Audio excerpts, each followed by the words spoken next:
Good morning student. हमने कल अष्टम पाठ लौह तुला यानी लोहे की तराजू में हमने ये पढ़ा था पहला पैराग्राफ कि अयम पाठ है विष्णु विरचित पंचतंत्र इति कथा ग्रंथ से, यानी मैंने इसको पूरा केंद्र वो पढ़ाया था कि यह विष्णु शर्मा जी द्वारा रचित पंचतंत्र नाम के कथा ग्रंथ से संकलित किया गया था। इस कहानी में बताया था कि जीर्धन नाम का एक व्यापारी रहता था जो कि धन के अभाव में आकर के वह दूसरे देश में धन कमाने की इच्छा से गया, और उसकी जो पूर्वजों की लौह तराजू थी यानी लोहे की तराजू थी वह एक धनी सेठ के घर में धरोहर के रूप में रख गया था।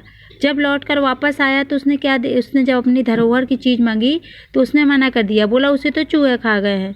उसके कारण से उसने बोला ठीक है, और फिर उसने क्या किया, उस जो व्यापारी था वो उसके जो व्यापारी यानी धनवान का जो पुत्र था वह कहाँ जा रहा, धनवान का पुत्र नहा रहा था नदी किनारे, तो वह उसको क्या किया, छुपा दिया था।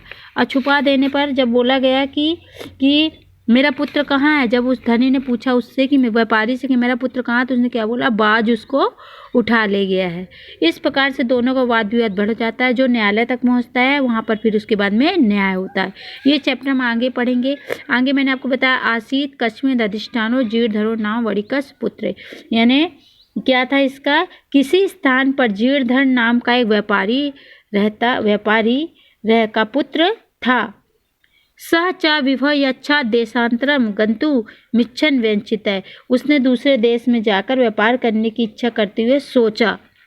यत्र देशे स्थाने भोगा भुक्ता स्ववीरत है, जिस देश में या स्थान पर अपने पराक्रम से ऐश्वर्यों का भोग किया गया हो और जो मनुष्य धनी होकर रहता है वह निर्लज और अबध होता है। तस्मिन विवहीनो यो वसेत सा पुरुषाधम, मतलब यह है जो मनुष्य धनहीन होकर रहता है वह तो निर्लज और अधम है। तस्य, तब उसने क्या सोचा, तस्य च ग्रहे लौ घटिता पूर्व पुरुषों पर जिता तुला आसित, उसने क्या किया, उसके घर पर पूर्वजों द्वारा खरीदी गई एक लोहे की तराजू थी। तचा कस्यचित श्रेष्ठनो ग्रहे निक्षेप भूतवा कृत्वा देशांतर प्रश्चित है, यानी उसने क्या किया कि उसकी उस तुला को धरोहर के रूप में किसी सेठ के घर में रख कर दूसरे देश में व्यापार करने की इच्छा से चला गया। तथा सुचिर काल देशांतर यथेच्छा भ्रंतवा पुनः स्वपुरम आगत, यानी बहुत समय तक वह दूसरे देश में इच्छा के अनुसार घूमता रहा और व्यापार करता रहा। उसके बाद में वह अपने देश में अपने नगर में आया।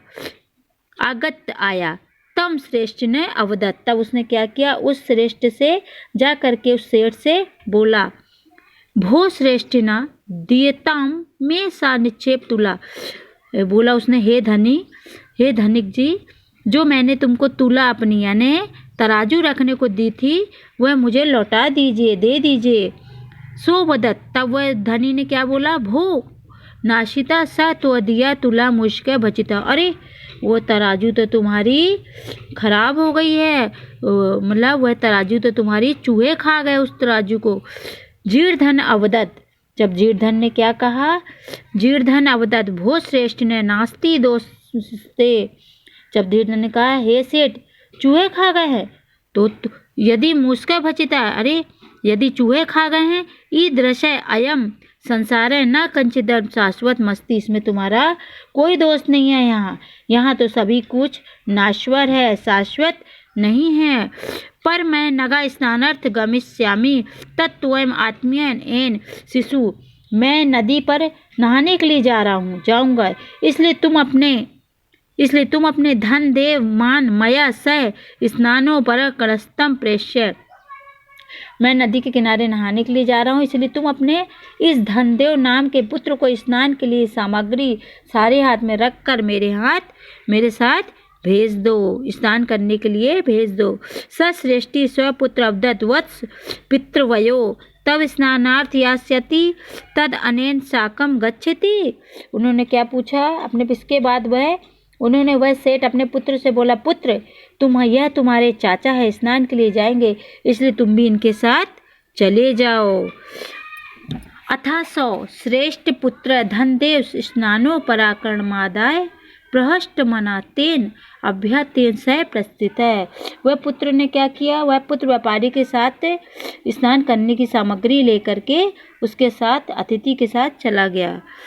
तथा नुष्टते सवाड़िका स्नात्य तम शिशु गरी गुहाया पृच्छ तद्वा बृहत् शिलिया अगत्यत सत्वरम ग्रह मांगता है।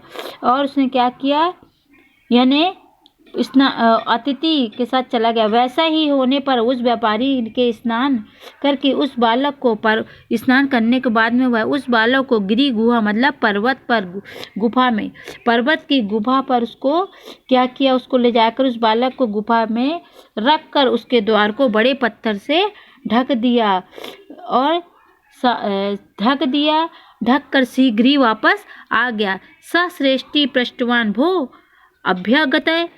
तब धनी ने क्या पूछा कि सेठ से पूछा कि उससे पूछा क्या पूछा उससे कि अरे तुम आ गए हो, क्या पूछा कि मैं जब उस व्यापारी द्वारा पूछा गया अरे तुम आ गए हो और मेरा बेटा कहाँ है, अतिथि बताओ मेरा पुत्र कहाँ है, तुम्हारे साथ नदी में नहाने के लिए गया हुआ था। मिथ्या वदिना सा पुत्र इति श्रेष्ठी अवतरण मिथ्या वदिना क्वचित सोयन पालम हर्त शक्नोति तत्समर्पय में सुतम अन्यथा राजकुले निवेदिष्यामि।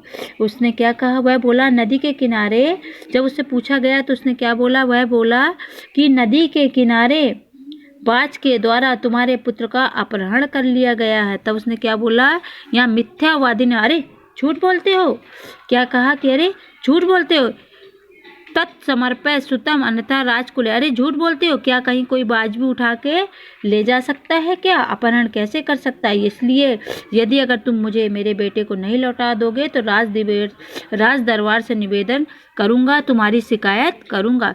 सो अकतत भो सत्यवदिनम।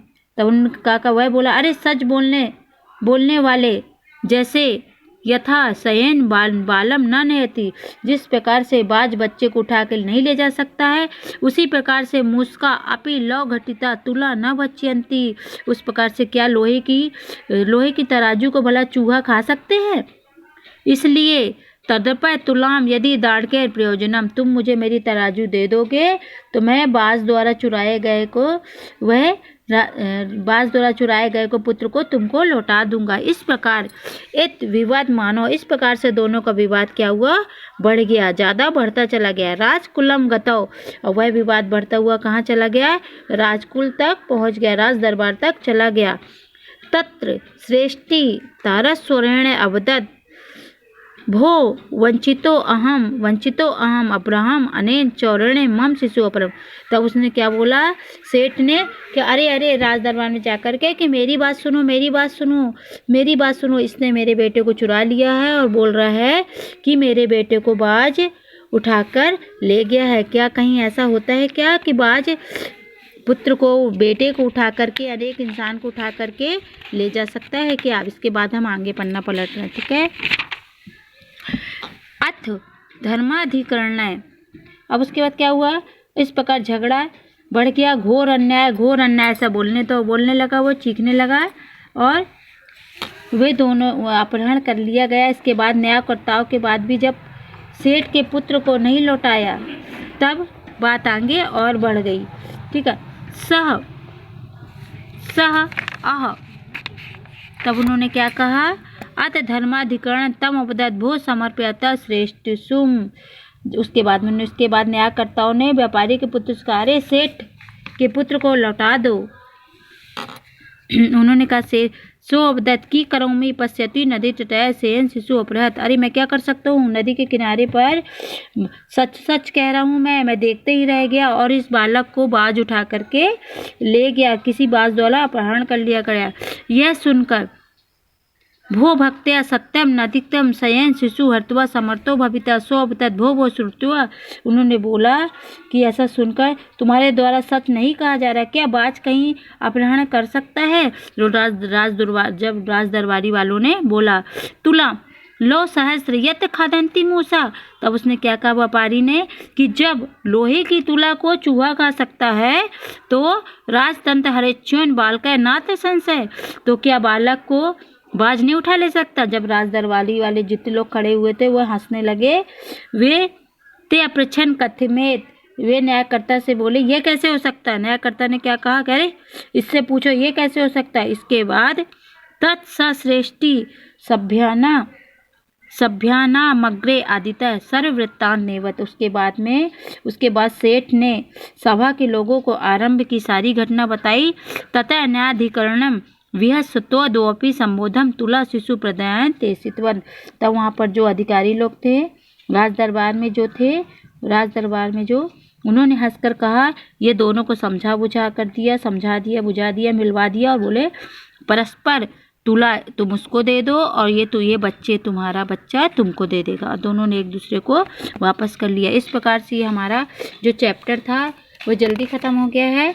चैप्टर आपको समझ में आ गया होगा बेटा। इसके बाद हम क्वेश्चन आंसर करेंगे।